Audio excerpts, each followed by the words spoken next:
دو e mails ہمیں موصول ہوئی ہیں.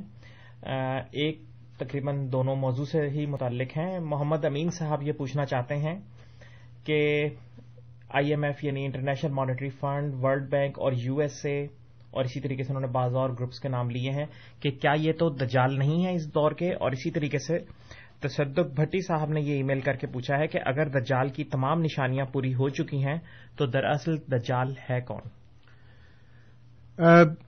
یہ بات سب سے پہلے سیدنا حضرت مسیح موعود علیہ الصلوۃ والسلام نے اپنی کتابوں میں بیان فرمائی. سب سے پہلے جو آپ نے اس بارے میں کتاب لکھی ازالہ وہام کے نام سے جی، اور اس میں حضور نے یہ بتایا کہ یہ جو یورپین طاقتیں ہیں وہ ہی اصل میں دجال اور یاجوج ماجوج کا روپ ہیں، اور انہوں نے ہی ایک طرف تو دجالی صفت کا مظاہرہ کرتے ہوئے لوگوں کو عیسائیت کا سبق دیا جو بالکل جھوٹ اور غلط ایک عقیدہ ہے جیسے اللہ تعالیٰ نے فرمایا قرآن کریم کے اندر. اور پھر یاجوج ماجوج یعنی وہ آگ کے ذریعے کام لے کر انہوں نے وہ صنعتی ترقی کی جس سے وہ دنیا کو انہوں نے خدا کے راستے سے ہٹایا.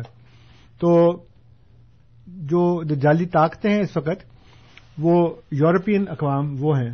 اور آپ دیکھیں کہ جو سب سے پہلے میں نے حدیث بیان کی تھی نواس بن سمان رضی اللہ تعالیٰ عنہ کی روایت سے کہ دجال ایک جزیرے میں ایک گرجے کے اندر قید ہے جی، اور زنجیروں میں قید ہے.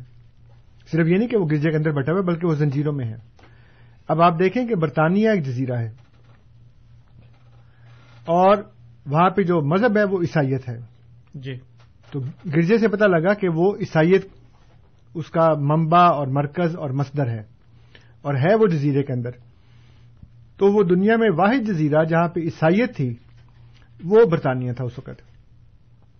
اور پھر زنجیروں میں جکڑے ہونے سے ہمیں پتہ لگتا ہے کہ یورپین اقوام ایک لمبے عرصے تک جاہلیت کا اور پسماندگی کا شکار تھیں.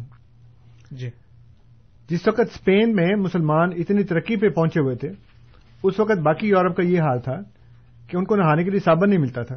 جی، ان کی سڑکوں کے اوپر کیچڑ اتنا تھا کہ گاڑی کا چلنا مشکل ہوتا تھا. وہ بھی گھوڑا گاڑی.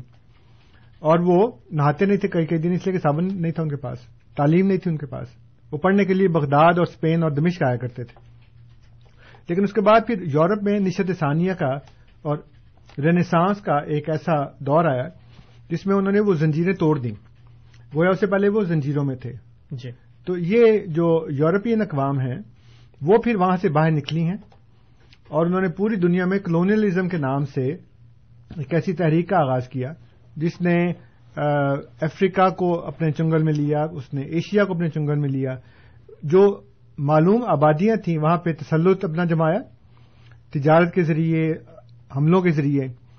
اور اس کے بعد جو وہ دنیا جو غیر آباد تھی اس غیر آباد دنیا کو مثلا آسٹریلیا اور امریکہ وہاں پر جا کر انہوں نے اس جگہوں کو آباد کیا اور وہاں پہ بھی انہوں نے اپنا تسلط اور اپنی حکمرانی قائم کی.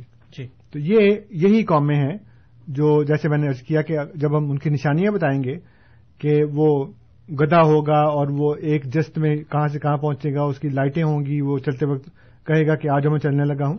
جی، تو یہ ساری باتیں پھر بتائیں گی ہمیں کہ یہ تمام نشانیاں ان موجودہ اقوام میں پوری ہو چکی ہیں. جی، بہت بہت شکریہ انصر صاحب.